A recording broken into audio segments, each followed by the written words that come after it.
All right. I did want to I know I teased it yesterday, but I did want to take a teeny little peek into the Ben Shapiro video that got a billion downvoted fucking comments. All our questions are answered, or that evidence has been provided to answer all of it. I want to actually spend some time going back through the case and examining. Whoa, what a crazy transition there. Whoa.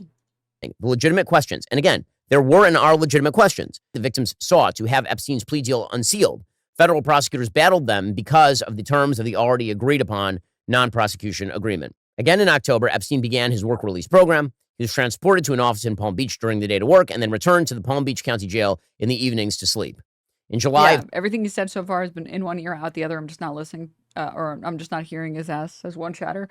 I mean, I'm waiting for him to say the things that made people upset in the comments. Right now, he's just reporting on, how the prosecutions began against Epstein. 2009, Epstein was released. I'm, sitting here waiting for him to say literally anything that would make people upset. Everything has just been oh, okay, blah, blah, blah. Then they reported on this in this way, and then he was released here, and then he was found here, and then blah, blah, blah. I'm going to skip ahead a little bit. I want to see when he talks about, okay, wait. Maybe here? The release of child pornography. Why does he sound like he's setting this up to defend Epstein? What's going on? I mean, he's already said more than once that, some of the victims that came forward or some of the people that were prosecuted, none of them were, out of some of the people who were prosecuted, they weren't prosecuted for crimes against minors. So it's already setting up for exactly that. Systematic review revealed no incriminating client list. There was also no credible evidence found that Epstein blackmailed prominent individuals in areas where responsive material all right, we made it.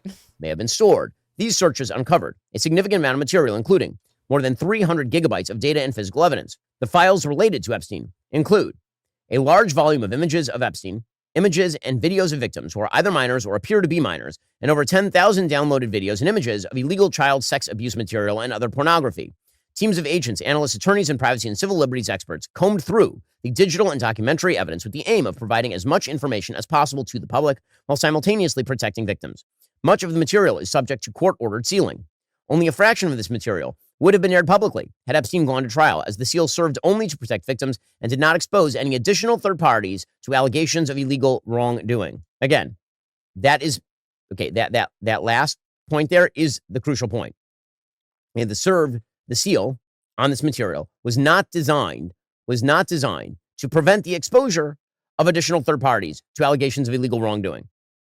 Through this review, we found no basis to revisit the disclosure of those materials and will not permit the release of child pornography. This systematic review revealed no incriminating client list. There was also no credible evidence found that Epstein blackmailed prominent individuals as part of his actions. We did not uncover evidence that could predicate an investigation against uncharged third parties. Okay, so they're saying it right out. And they're saying we've seen all the evidence. No, I have not seen the evidence.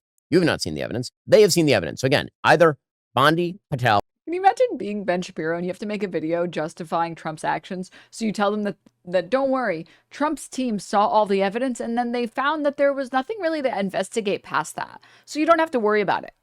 Bongino, Trump, J.D. Vance, they're all lying, or they've seen evidence that you have not seen. So you can make the case that they're lying. Go for it. But at least say that that's what you're saying. Okay? At least be clear about what you're accusing people of. One of our highest priorities is combating child exploitation and bringing justice to victims. Perpetuating unfounded theories about Epstein serves neither of those ends. To that end, says the DOJ, while we have labored to provide the public with maximum information regarding Epstein and ensured examination of any evidence in the government's possession, it is the determination of the DOJ and FBI that no further disclosure would be appropriate or warranted. After a thorough investigation, FBI investigators concluded Jeffrey Epstein committed suicide in his cell at the Metropolitan Correctional Center. After a thorough investigation, we found no wrongdoing. We investigated ourselves and we found that there was no wrongdoing. You can trust us. We have no motivation to lie. In New York City on August 10th, 2019. Oh, the thorough investigation in question? Deleting a bunch of footage with Adobe Premiere and then uploading it for the public to see. So let's start with Ghislaine Maxwell. Here are the facts about Ghislaine Maxwell. She was convicted for her role in... Also, Ben fell off hardcore after he supported the genocide. Unironically, the worst thing Ben did was disagree with Candace Owens. And Candace Owens, on the other hand, made out like a fucking bandit. She, that is probably the best pivot I've ever seen a conservative engage in, ever. She really... I mean, literally just, look at... And she doesn't even have the support of the Daily Wire anymore. So she isn't even getting hardcore promoted. She doesn't have any of the collabs she used to have. She alienated everyone from the Daily Wire after that. And look at Ben Shapiro's page. 7.21 million subscribers. 7 million. Ben lost his audience to Asmund. No, Asmund's audience is a very different audience. Asmund Gold viewers were not watching Ben Shapiro. Ben Shapiro is too respectable. Like, wears a suit, wears a tie, showers, okay? Cleans his hair. Like, no. Asmund Gold viewers were not, I don't believe, ever Ben Shapiro viewers. What is it called? Look at this. Oh my God. 150K views on the Superman movie. 20K views on Glenn Beck. 80K on Michelle Obama. Michelle Obama in 2025. Oh. I mean, this is what I'm talking about, chat. I watch both you and Asmongold. I prefer a more broad range of information, but I have never and will never watch Ben Shapiro. First of all, Ben Shapiro is too normie coded. He's too boring. And he's too, like, again, respectability politics type of shit. Whereas everybody else is, like, internet brained as fuck. Even Candace Owens is internet brained. But look at this shit. Look at these views. Stacey Abrams, 70K views.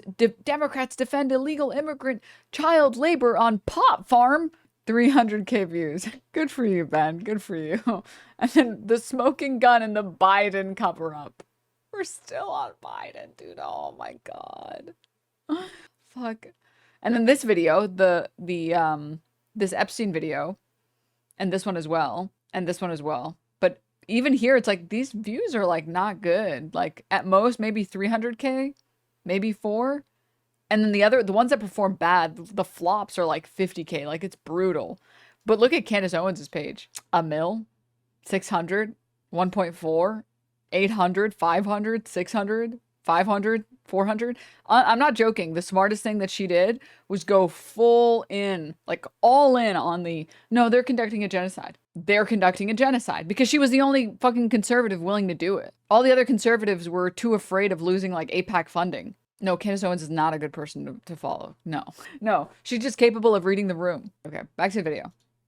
Recruiting, grooming, trafficking underage girls for the sexual abuse of Jeffrey Epstein, of Epstein himself, Virginia Giuffre.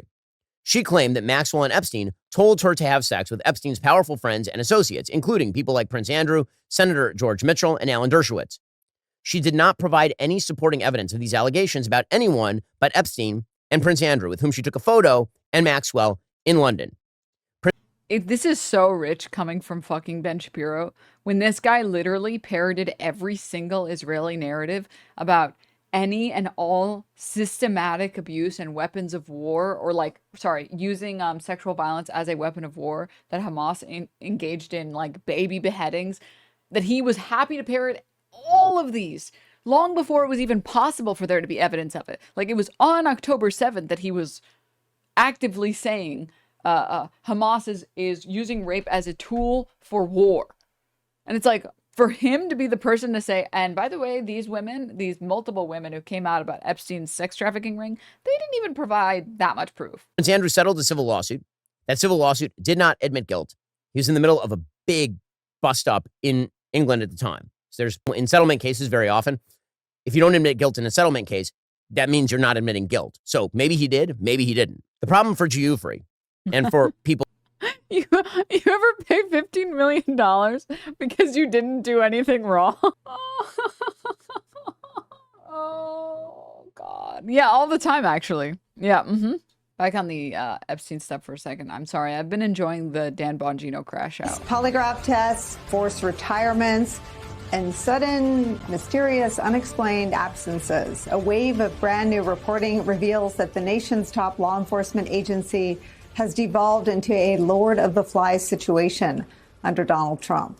The New York Times reveals that the FBI has turned a tool normally used to root out those who may have betrayed the country against their own. Dozens of top FBI officials have reportedly been forced to take polygraph tests. Many of them have been asked, quote, whether they have said anything negative about FBI Director Kash Patel. In one instance, officials were forced to take a polygraph as the agency sought to determine who disclosed the news that Mr. Patel had demanded a service weapon, an unusual request given that he's not an agent. The FBI has declined to comment to the New York Times, but former FBI officials are speaking out. The New York Times reports this, quote, the moves, former bureau officials say, are politically charged and highly inappropriate, underscoring what they describe as an alarming quest for fealty at the FBI, where there is little tolerance for What even is the point of the polygraph test when we already know that they don't even fucking work? dissent. Disparaging Mr. Patel or his deputy, Dan Bongino, former officials say, could cost people their job. One of the agents who was ordered to take a polygraph test was a guest on this program on Wednesday, Michael Feinberg. He was forced out of the FBI over his friendship with former FBI agent Pete Strzok, who has been a target of Donald Trump's now for years and years and years. In a post last week on the Lawfare blog, he writes this, quote, I would be asked to submit to a polygraph exam probing the nature of my friendship with Pete Strzok, and as I was quietly informed by another friendlier senior employee, what could only be described as a latter-day struggle session.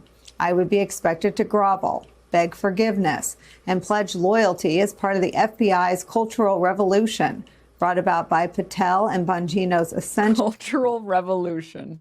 To the highest echelons of American law enforcement and intelligence.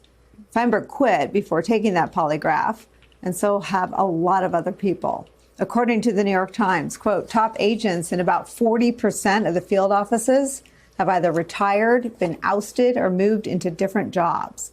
All of this is happening. Oh, how terrible. Oh, man, that's just so awful. You know, in one way or another, it's like we finally are getting the fraud and waste and abuse cut.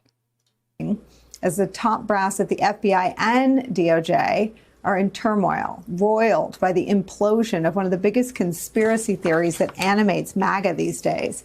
It has to do with the Jeffrey Epstein investigation.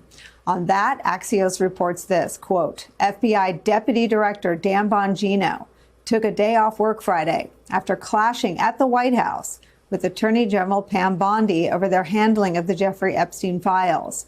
Bongino did not come to work on Friday, leading some insiders to believe he had quit. But administration officials say he is still on the job, even as the internal tension over the Epstein case continues. Let me just play this. People can decide for themselves. Ladies and gentlemen, the FBI is an absolute disaster. It is an abomination to the country. The corruption needs to be immediately defunded. The FBI should no longer exist as it's constituted now. The mission should be divvied up. The money should be divvied up amongst other agencies that take their oath to the country. Who needs intelligence? Yeah! Woohoo! No government funding for anything ever. Let's go. Yes. Seriously. We fire everyone who stood by. We don't just fire the people who did this. Everyone who stood by and did nothing. While the Department of Justice and the FBI have been ravaged by corruptocrats, everyone gets fired. Everyone. If you stood by and did nothing. That's how. Can I hit pause at this? The Republican position of defunding the FBI. Okay.